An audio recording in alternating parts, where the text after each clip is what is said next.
The Sabbath was made for man, Yeshua said, not for the Jews. It was made for all mankind in the garden. It was wrote down in stone on Mount Sinai and was commanded to be kept forever. It was a sign forever between Yahweh and his people. Yeshua kept the Sabbath, as did all of his disciples. We will be commanded to keep it when he comes back. The early Gentile church fathers who hated the Jews stopped keeping the Sabbath on Saturday and started keeping it on Sunday because of their anti-Semitism. The Roman Catholic Church admits changing it, and there is nowhere in the Scriptures that prophesies of such a major change of what God called eternal, or even a debate in the New Testament or other writings. And we've come really to the very end of this teaching, and I hope that this teaching has helped you understand the most significant part of the connection between Genesis and Revelation 22 is this thread of the seventh-day Sabbath, or what he calls the seal of his people. You know, one of the things that we do, we've been doing this in our family for several years now. On Friday nights, the Sabbath goes from sundown Friday night to sundown Saturday night. You do the best that you can, but just to give you a couple ideas, one of the things our family does is to set it apart. We take out our fine china, we get out our crimson red cloth and put it on our dining room table. We get wine glasses, even for our little ones. I have 5 little ones. They all have their little bitty wine glasses. My oldest makes a challah bread, and we have a little communion. We read out of the Scriptures. We light the candles, and I teach them that the candles represent light and how the light is transferred to us, and we're the light of the world. There's about 1.5 million things that you can teach them just through the candles and light and the Scriptures and the food that's being prepared. I pray over my wife. I pray over my children. The children bless one another. And I can't believe that I've been missing this my whole life. I can't believe that people call this bondage. It has revolutionized my family. And if you do not celebrate the Sabbath, try it for 1 month.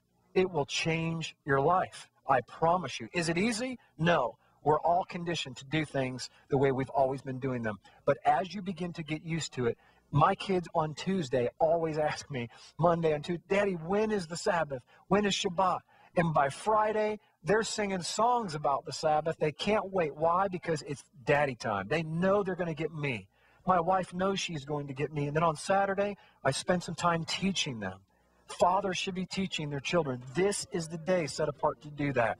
This is my personal time that we get with the Lord. We go to a park. We'll get together with some other people. We'll invite them over for dinner. Just throwing out some ideas. The bottom line is set it apart for His glory. Yes, every day you can worship Him. Every day you can glorify Him. But there is one day a week that He says that is His and set apart for nothing else but Himself. And that is the Sabbath, Shabbat, on the 7th day. Thanks for joining us here at Passion for Truth Ministries. I'm Jim Staley. May God bless you and keep you. May Yahweh let His face shine upon you.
Come and join us as we travel back in time 4,000 years ago to discover exactly where the holidays of Christmas, Easter, and even Valentine's Day come from. Why do we celebrate the birth of Jesus on December 25th? Whose birthday really is on December 25th? Where did we come up with December 25th? Where did the star on top of the Christmas tree come from? Where did the Christmas tree itself come from? Where did St. Nicholas come from? Are we sure that St. Nicholas even existed? Have you ever wondered where the famous phrase, ho, ho, ho, comes from? It comes from the late 1600s when they used to have plays, and before the devil would come on stage, he would announce himself by saying, ho, ho, ho. Did you know that original Santa's elves weren't little guys that made toys? They were Krampus demons that would punish the children if they weren't good for that year, while St. Nicholas would give them gifts if they were good. Who is the Easter Bunny? Where do we get Easter eggs from? Why do we celebrate Easter on the first Sunday after the vernal equinox? Did you know that Christmas was illegal in the United States until the mid-1800s? Can we celebrate these holidays according to the Bible? This is by far the most popular video on the internet on the history of Christmas and Easter. This video has changed hundreds of thousands of people's lives, and it will change your life too.